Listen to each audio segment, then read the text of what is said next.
गांव कृष्णापुर एक शांत और हरा भरा इलाका था। लोग वहां खेती करते, खुशहाल जीवन बिताते और हर कोई एक दूसरे के साथ मिलजुल कर रहता था। लेकिन एक रात अचानक गांव में कुछ ऐसा हुआ जिसने वहां के लोगों की जिंदगी को हमेशा के लिए बदल दिया। कृष्णापुर के पास एक पुराना खंडहर था जो काफी समय से वीरान पड़ा था। गांव वालों का मानना था कि वह खंडहर अशुभ है और वहां एक कटे सिर वाले भूत का साया रहता है। वर्षों से इस खंडहर के पास अजीब घटनाएं होती थीं, लेकिन हाल के दिनों में गांव में ऐसी बातें बढ़ने लगी थी कि किसी ने भूत को गांव के आसपास देखा है। गांव के कुछ लोग रात के समय अजीबोगरीब आवाजें सुनने लगे थे और कई लोगों ने कटे सिर वाले एक आदमी को चलते हुए देखा था। यह बात जल्दी ही पूरे गांव में फैल गई और आतंक का माहौल बन गया। अरे भाई, सुनते हो?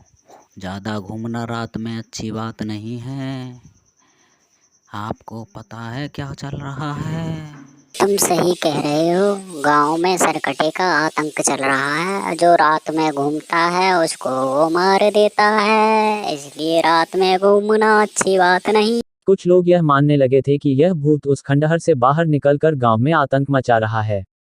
गांव में कुछ महीनों पहले एक हादसा हुआ था। गांव का एक आदमी जिसका नाम रघु था, अचानक लापता हो गया था। कई दिन बाद उसकी लाश उसी खंडहर के पास मिली थी और उसका सिर गायब था। इस घटना के बाद ही भूत का आतंक और बढ़ गया था। लोगों का मानना था कि रघु की हत्या करने वाला वही कटे सिर वाला भूत है। एक रात गांव के मुखिया राम सिंह ने कुछ बहादुर नौजवानों को इकट्ठा किया और तय किया कि वह इस रहस्य का अंत करेंगे। राम सिंह और उनके साथी पूरी तैयारी के साथ उस रात खंडहर की ओर रवाना हुए।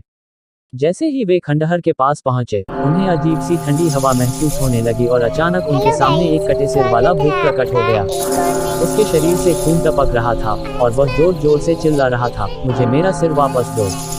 राम सिंह और उसके साथी भयभीत हो गए, लेकिन उन्होंने हिम्मत नहीं हारी। राम सिंह ने मंत्रों का उच्चारण किया और भूत से पूछा, तुम कौन हो और क्यों गांव में आतंक मचा रहे हो?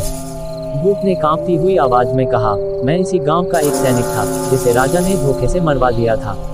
मेरा सिर किले में छिपा हुआ है। जब तक मुझे मेरा सिर नहीं मिलेगा, मैं शांति से नहीं रह सकता। राम सिंह ने वादा किया कि वह उसके सिर की खोज करेगा और उसे सम्मानपूर्वक दफनाएगा। अगले दिन गांव वाले एकजुट होकर उस किले में गए और भूत के बताए स्थान पर सिर की खोज की।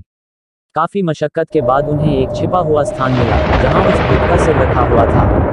उन्होंने उस सिर को लेकर पूरे विधि विधान से दफन किया और उसके बाद गांव में कभी उस भूत को नहीं देखा गया। धीरे धीरे गांव में शांति लौट आई और लोग बिना किसी डर के फिर से सामान्य जीवन जीने लगे।